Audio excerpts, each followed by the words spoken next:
अस्सलाम वालेकुम वरहमतुल्लाहि वबरकातुहू। नाज़रीन हज़रात, आज हम जानने वाले हैं कि सुबहान अल्लाह की बरकत क्या है और सुबहान अल्लाह दिल में किसी भी वक्त निकाल कर इसको ज़रूर पढ़ें, इंशाअल्लाह इसके बहुत फ़ायदे हैं। आइए तो आज हम जानने वाले हैं बयान से। मौलाना शाकिर नूरी साहब का ये बयान है और इस बयान को आप लास्ट तक ज़रूर सुने ताकि इसकी बरकत हम लोग समझ सकें कि लफ्ज़ सुबहान की बरकत क्या है। तो आइए शुरू करते हैं बयान मौलाना शाकिर नूरी साहब का। तो सुबहान दावा है जी। और इस लफ्ज की तासीर यह है कि जब कभी बंदे मोमिन अपनी जबान से सुबहान अल्लाह कहता है तो मौला की रहमत को प्यार आ जाता है, उस कहने वाले की नेकियों में इजाफा हो जाता है। बेशक।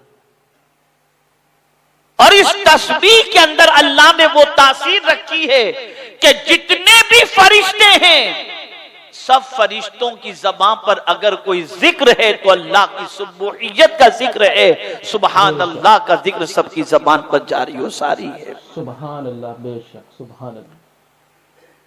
भी यहां सिर्फ दो तीन बातें इसके हवाले से अर्ज कर दूं।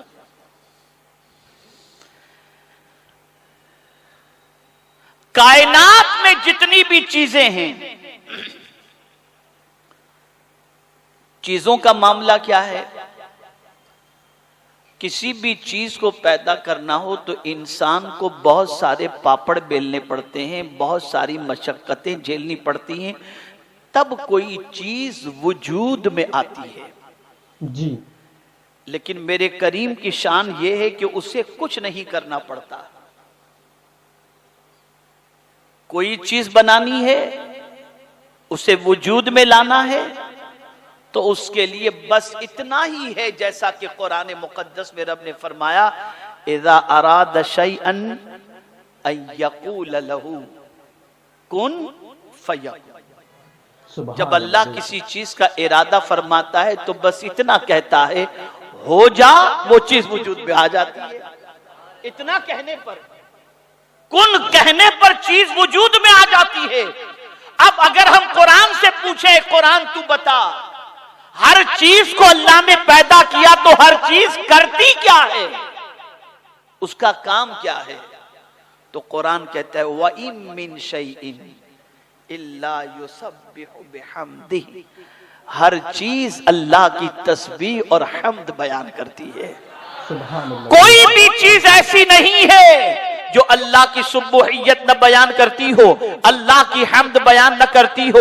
हर चीज अल्लाह की तस्बीह कर रही है, हर चीज अल्लाह की हम्द बयान कर रही है। यहां तक कि कुरान मुकद्दस में रब्बे कदीर ने फरमाया, व युसब्बिहु अर्रअदु बिहम्दी वल मलाइकतु मिन खीफती।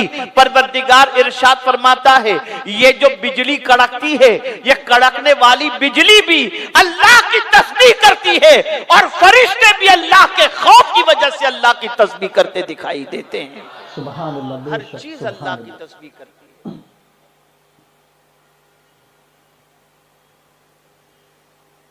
और तस्बीह मेरे करीम को बेपनाह पसंद है। बेशक। और जितने भी औलियाए किराम और अंबियाए किराम फर्शे गीती पर जलवागर हुए, उन्होंने तस्बीह को पसंद फरमाया और अपनी जिंदगी में उसे बतौर वजीफा शामिल फरमाया। अब इसका अंदाजा आप इससे लगा सकते हैं, जब कामकाज करते हुए खातून जन्नत थक जाती और एक बार थकी और हुजूर की बारगाह में मौला अली के कहने पर तशरीफ ले गई और अर्ज किया कि हुजूर, कामकाज करते मैं थक जाती हूं, कोई बांदी मुझे अता फरमा दे। तो सरकार ने फरमाया, अभी बहुत सारे हकदार मौजूद हैं, मैं तुझे कैसे बांदी अता करूं?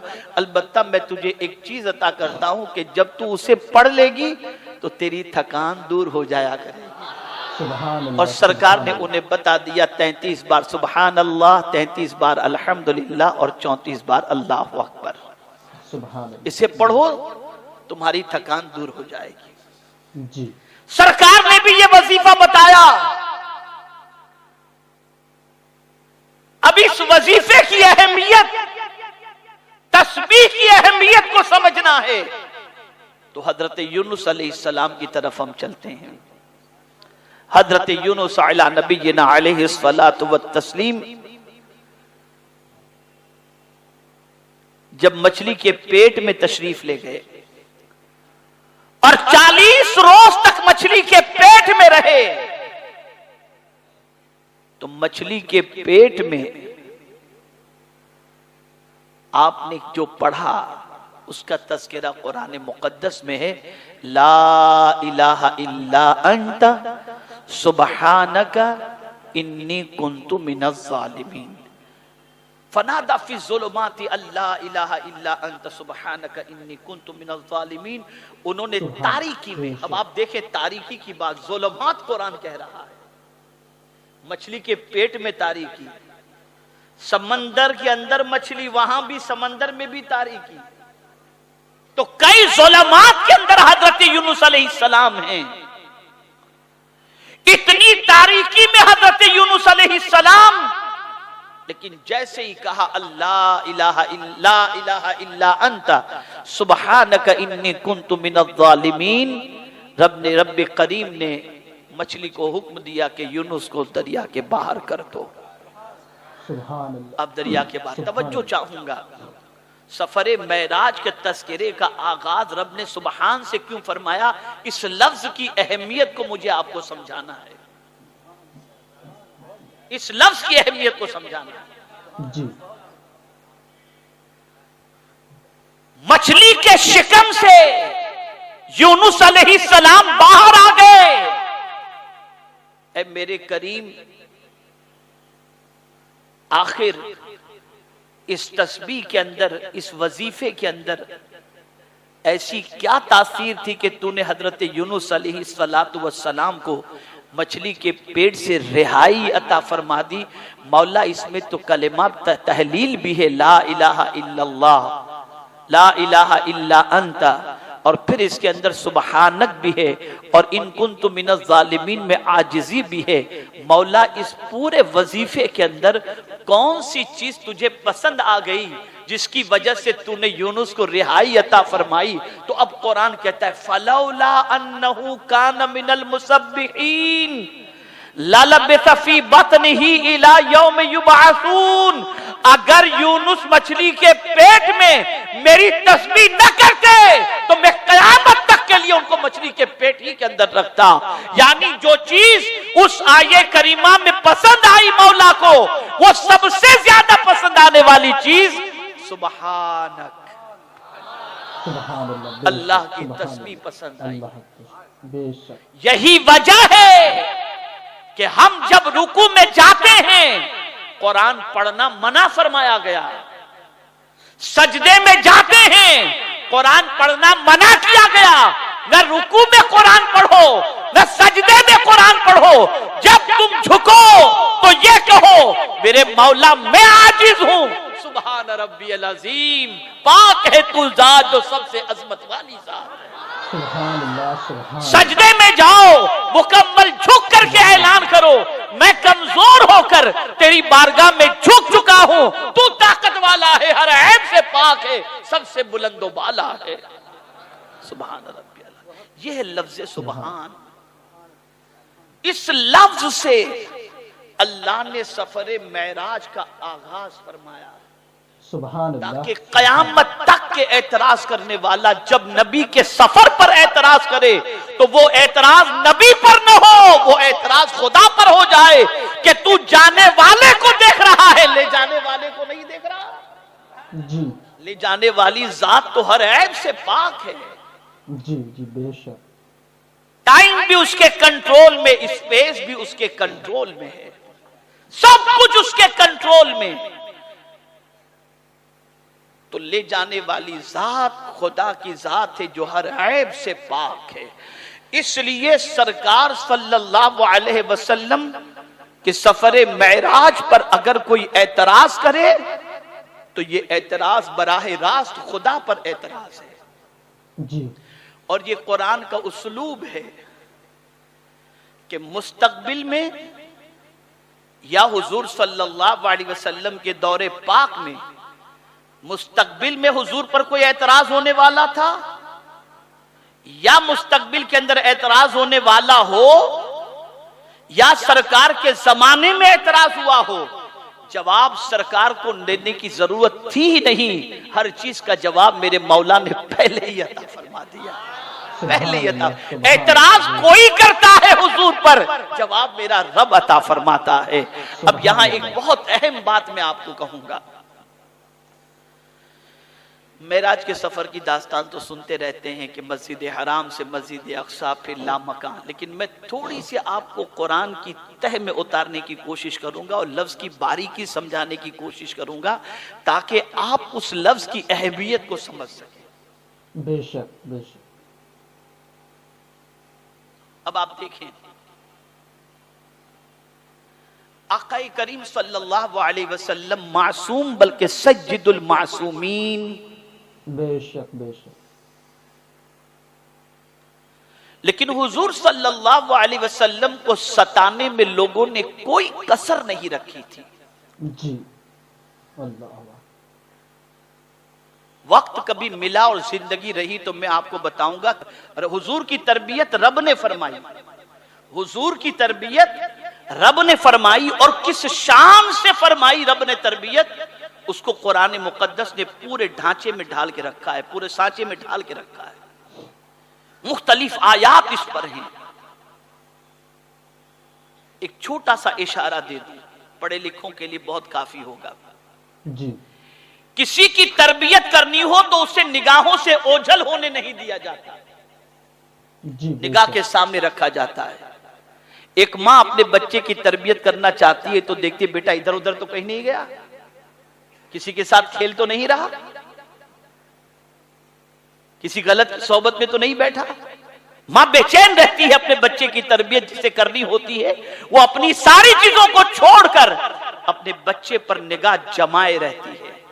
या रसूल अल्लाह, आपकी अजमतों पर कुर्बान कि रब ने हुजूर की तरबियत फरमाई तो कुरान कहता है फ़इन्नका बिअयुनिना, बेशक मेरे महबूब आप मेरी नजर के सामने हैं।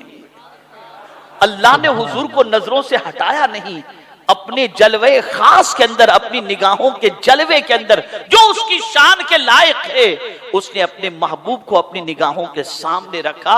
और जब मुकम्मल तरबियत हो गई, जब मुकम्मल तरबियत हो गई तो फिर क्या कहा, अब इधर उधर देखने की जरूरत नहीं। लक़द कान लकुम फी रसूलिल्लाहि उस्वतुन हसना, वाज़ेह लफ्जों में। और जब हुजूर ने ऐलान नबुव्वत किया और लोगों ने दलील तलब की तो रब्बे कदीर ने अपने महबूब से यह नहीं फरमाया चांद के दो टुकड़े करके दलील पेश कर दो, सूरज को पलटा कर दलील पेश कर दो, बल्कि कुरान कहता है मेरे महबूब मेरी रुबूबियत की दलील मैं किसी और चीज को नहीं बना रहा। कह दो फ़क़द लबिस्तु फ़ीकुम उमरम मिन क़ब्लिही अफ़ला ताक़िलून, मेरी जिंदगी तुम्हारे सामने खुली हुई किताब की तरह है, क्या फिर भी तुम्हें अक्ल नहीं आती? ये ज़ाते रिसालत माप का मकाम है। सुभान अल्लाह। अब मुस्तफा प्यारे सल्लल्लाहु अलैहि वसल्लम इनोसेंट, बेकसूर, सय्यदुल मासूमीन, लेकिन दुनिया है गलत सलत प्रोपेगेंडे करती रहती है, गलत जुमले और फिक्रे कसती रहती है। दुनिया है ये, जो जी में आया, जिस किसी के लिए जी में आया बोलती रहती है। अब हुजूर सल्लल्लाहु अलैहि वसल्लम दावत के मैदान में तशरीफ लाए और लोगों को अल्लाह की तरफ बुलाया। जवाब में क्या मिला? बुरे अल्फाज, किसी ने गाली बकी, किसी ने कुछ कहा, किसी ने कुछ कहा, किसी ने कुछ कहा।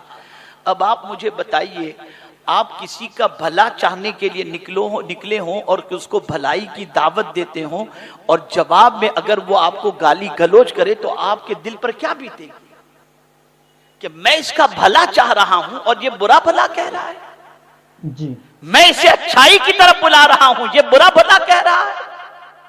और आज की सिचुएशन ये है कि आदमी अगर इनोसेंट है और कोई उसके खिलाफ प्रोपेगेंडा करे और पता चले कि फलां प्रोपेगेंडा कर रहा है, तो आदमी के दिल से बद्दुआ निकलती है, इसने मेरा दिल दुखाया, कुदरत इसको माफ न करे, इसको सजा दे। भाई करता या नहीं करता?